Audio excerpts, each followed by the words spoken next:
another Citronix tutorial video here for you. We're going to go over the viscometer and how to test that on a CI5000 series printer. You want to make sure that your jet is off. Alright, so we're going to go back. Your viscometer is on the back left of the machine. It's your white tube, and it's fed from the bottom, and it fills from the bottom to the top. So we want to find that bottom hose.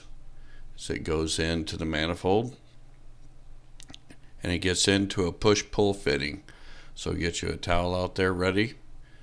You won't leak much out of that, but you got to press down on the gray ring and then pull the hose out. Alright, so now it's not under pressure here. We're seeing we're putting a little bit of air in the line. Now I'm going to get my squirt bottle with my cleaning solvent, and I'm just going to push it through there just to make sure I'm getting that ball. There is a ball that floats up and down inside of that tube. I want to make sure that I'm getting it loose, so I'm just going to run some solvent through there. And you do this for 10-15 seconds. It will throw off your viscosity at first, but it will make up for that pretty quickly.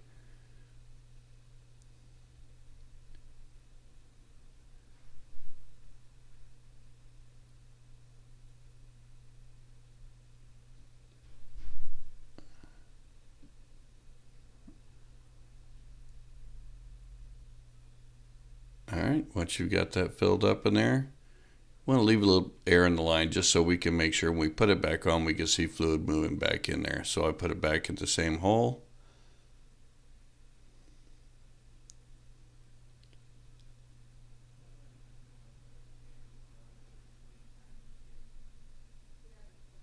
Alright, now we're going to go and we're going to turn the jet on, and we're going to see this line fill up. Alright, so we go to service and we're going to do a quick start. Alright, so we hit the quick start jet. Now we want to go into our status.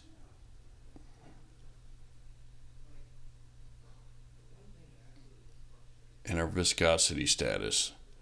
Alright, we see that it says ball low known. That means the ball is at the very bottom of that viscometer. So it is below the switch on the viscometer. It's low, and it knows that.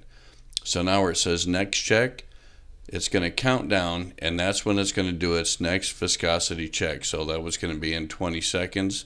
So when that time hits 0, you're going to start to see the fluid push out of the manifold through this tube and up to your viscometer. And that will push that ball up to the top of that viscometer. It primes for 30 seconds, so it keeps filling like this for 30 seconds. It's going to take a while the first time. Once there's fluid in there, it's going to push that ball up there pretty quickly. But because we put air into it, it's going to take a while. So now it's still priming. So like I said, for 30 seconds, it pushes fluid from the bottom to the top to make sure it pushes that ball all the way up to the top of the viscometer. And once it's done, now it says measuring. So now it's not pumping any fluid in there. That ball is just falling through the fluid. And it usually takes 57 seconds, or I'm sorry, 72 seconds. This time we're going to see it's going to be a little bit short.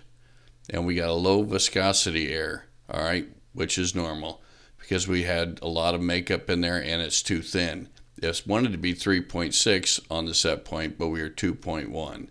So now it's going to tell me I'm going to do my next check in 100 seconds. If I don't want to wait for that, I go into my service mode. And if on the right hand side you see where it says viscometer check. So if I hit that, it will bring up the screen again already to show me now it's priming already. So as soon as I hit that viscometer check, it starts priming up that cylinder again for the viscometer. And it says ball high known. So it knows because when it started priming, it saw the switch on the bottom of the viscometer come on and off. So it knows it went high. So now we're seeing our measuring point. It starts climbing. It wants to be 72. You see where the calibration constant is 36072? Those last two numbers, that 72, is what's going to get you the perfect number. So that time it took 68 seconds.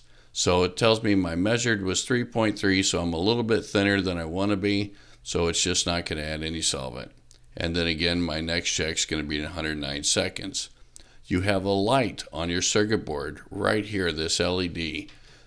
Okay, when that ball gets past that sensor or up to the sensor, that light will come on. And we'll see here real quickly, that light is on. See, it was on and came off because I just did a check, and while it was priming, it hit that light.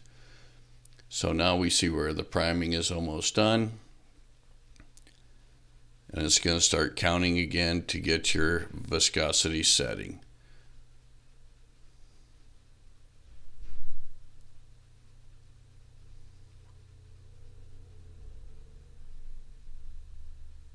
So here's how that viscosity works.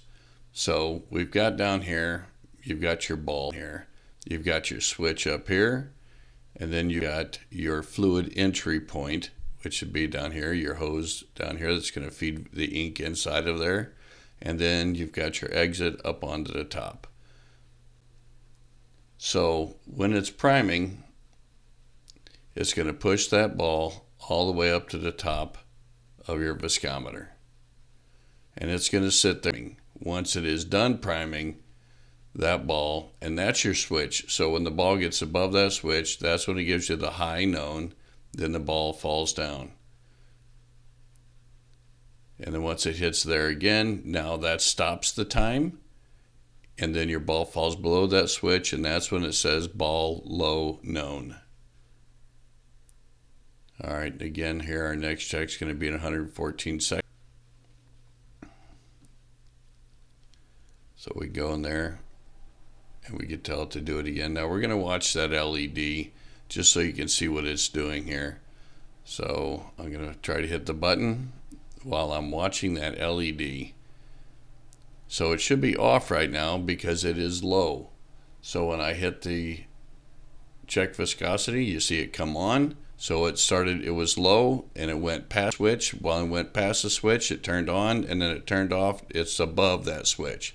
That's why it says ball high known. So it's somewhere up here above this switch. And then after it's done priming, it starts draining, and now the ball starts coming back down. And we'll see when it comes back down, we'll look at that LED again, and it will stay longer this time because the ball is just falling, and it falls slower than it fills. So that light will actually stay on a little bit longer than it does when it goes past it the first time. So here we should be coming up pretty quick to hit that switch. So we're going to come up here and watch our LED. There's our LED. There it comes on. It's on a little bit longer because it just takes longer for that ball to fall across that switch. And it comes off. And now it's going to say ball low known because it knows we're down here below that switch.